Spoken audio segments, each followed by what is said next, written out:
আপনি তো দাওয়াত দিয়ে 5 জনকে মসজিদে আনতে পারেন না। একজন হঠাৎ করে নামাজ ধরেছে, পরিবর্তন হয়েছে, সেই লোকটাকে দেখে ঠাট্টা বিদ্রুপ করতেছেন। ও যদি রাগ করে আগামী কাল থেকে মসজিদে না আসে, আল্লাহর কাছে কি জবাব দেবেন? এই কথা বলেন না কেন? আপনার উচিত বলা যে ভাতিজা তুমি মসজিদে আসছো দেখে দিলটা ভরে গেছে, আল্লাহর কাছে দোয়া করি আল্লাহ যেন মৃত্যু পর্যন্ত তোমাকে সে মসজিদে সিজদা দেওয়ার তৌফিক দান করেন। আপনি দোয়া করেন। আসরের নামাজ পড়ে বাজারে যা এক কাপ চা খাওয়া, ভালোবেসে বুকে টানেন, ঘৃণা ছড়ানো যাবে? কথা বলেন না কেন? হ্যাঁ, পুরাতন মুসল্লিদের একটু ভাব থাকে, নতুন দুই একটা নামাজি দেখলে হ্যাঁ রে হঠাৎ করে জাহিদুল ভাই কেমন নামাজ ধরছে। কথা কন নাকি? আমাদের জাহিদুল ভাই আসছে, আল্লাহ কবুল করেন, জোরে করেন আমি। আমার ভাগিনা শেখ আবু ইউসুফ ভাই আসছে, শাহিন ভাই বসে আছেন, অনেক নামি দামি মানুষ এই জায়গায় উপস্থিত, আল্লাহ কবুল করেন, জোরে বলেন আমিন। লিল্লাহি তাকবীর। কষ্ট হচ্ছে আপনাদের? কষ্ট হচ্ছে? আমার কথা বিরক্ত হচ্ছেন? তাহলে এদিক খেয়াল করেন, কেউ যদি মসজিদে আসে ঠাট্টা বিদ্রুপ করা যাবে? হঠাৎ করে একটা মানুষকে যদি আল্লাহ হেদায়েত দান করে, আপনার সমস্যা কি? ও 2 দিন নামাজ পড়ুক আর 2 ওয়াক্ত পড়ুক, আপনার সমস্যা আছে? দেখি তো তোর নামাজ কয় দিন থাকে। ও মানে মসজিদের সিসি ক্যামেরা, কে আসে কে যায় খবর রাখে। কথা কন ঠিক কিনা? যুবক বয়সে একটু দাড়ি রাখতে, ওইটা নিয়েও সমালোচনা। এই বয়সে দাড়ি রাখলি, কথা কন নাকি? যুবক বয়সে দাড়ি রেখে বউ নিয়ে ঘুরতে গেছে, কয় ভাবি আসসালামু আলাইকুম, সাথে চাচার খবর কি? বাড়িতে এসে বউ রাগ করে, তোমার সাথে বাহিরে যাওয়া যায় না কেন? কয় আমারটাকে ভাবি আর তোমারটাকে চাচা। যেই বউ নবীর সুন্নাত দাড়িকে মহব্বত করে না, ওই বউ আপনাকে 100% ভালোবাসা দিতে পারে না। কথা বলেন ঠিক কিনা? এই দাড়ির ভিতরে আছে কার প্রেম? মদিনাওয়ালার প্রেম। কথা বলেন ঠিক কিনা? পৃথিবীর সকল নবীদের মুখে দাড়ি ছিল। কথা বলেন ঠিক কিনা? রাগ করেন, রাগ করেন। দাড়ি হলো পুরুষের সৌন্দর্য। মহিলার মুখেও দাড়ি নেই, পুরুষের মুখেও দাড়ি নেই। কথা কন না কেন? এজন্য দাড়ি রাখবেন। বেলেট লাগানো একটু কষ্ট হয় না? এই যে কাটেন, একটু কষ্ট হয় না? নবীকে মহব্বত করবেন, ভালোবাসবেন। এ যুবক, দাড়িটা রাইখে দাও সোনা, কাইটো না, কাইটো না, দাড়িটা রাইখে দাও। দাড়ি এমন একটা সুন্নাত, আহা 24টা ঘন্টা লাগে থাকে, খোলা যায়। এই যে আপনি আমি পথ চলি, আল্লাহ না করুক আপনি বগুড়া থেকে ঢাকায় যাচ্ছেন, হানিফ গাড়িতে চড়ে পথের মধ্যে বাস দুর্ঘটনা, আপনি মারা গেছেন, মুখে দাড়িও নাই, পকেটে টুপিও নাই। কি নাই? মুখে দাড়িও নাই, পকেটে টুপিও নাই। আল্লাহ না করুক আপনি মারা গেছেন, তখন আমি মুসলমান না অমুসলমান বোঝার উপায়টা কি? তখন মানুষ মরার পরে কাপড় খুলে দেখবি মাথা কাটান আছে নাই। কথা কম খায়, রাগ করতেছেন আপনারা?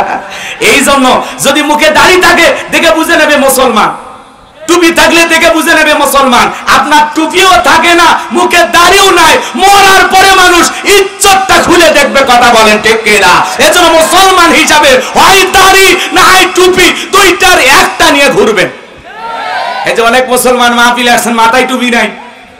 আমার সাথে চলেন, ময়মনসিংহে চলেন, শেরপুর, জামালপুর, নোয়াখালী, ফেনী, কুমিল্লাতে চলেন, ওই এলাকার মানুষ দেখবেন এমন ভাবে মাহফিলে আসে মনে হয় ঈদের নামাজ পড়ার জন্য যাচ্ছে অথবা জুমার নামাজ পড়ার জন্য যাচ্ছে।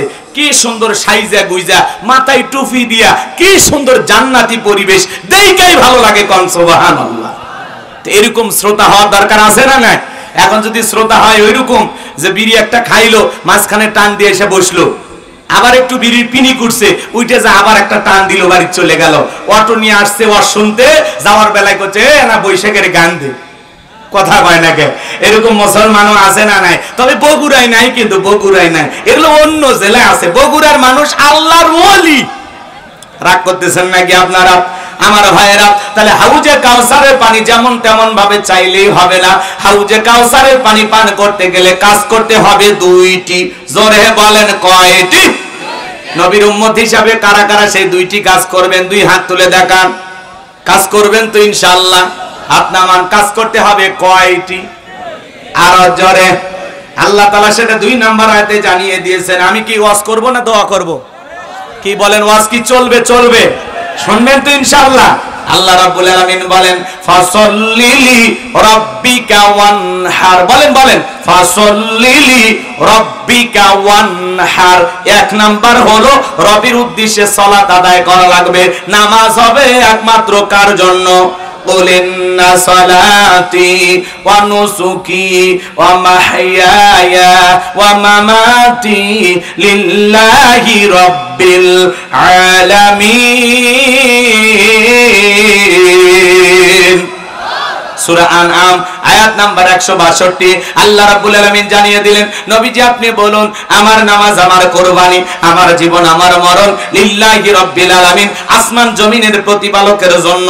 তাহলে মুমিন জীবনের সব ইবাদত হবে একমাত্র আল্লাহ তাআলাকে রাজি খুশি করার জন্য। কথা বলেন ঠিক কি না? ফাসল্লি লিরাব্বিকা, রবের উদ্দেশ্যে সালাত। যেমন তেমন ভাবে নামাজ পড়লে হবে না, নামাজ পড়া লাগবে একমাত্র আল্লাহ তাআলাকে রাজি খুশি করার জন্য, রবের সন্তুষ্টি অর্জনের আশায়। কথা বলেন ঠিক কিনা?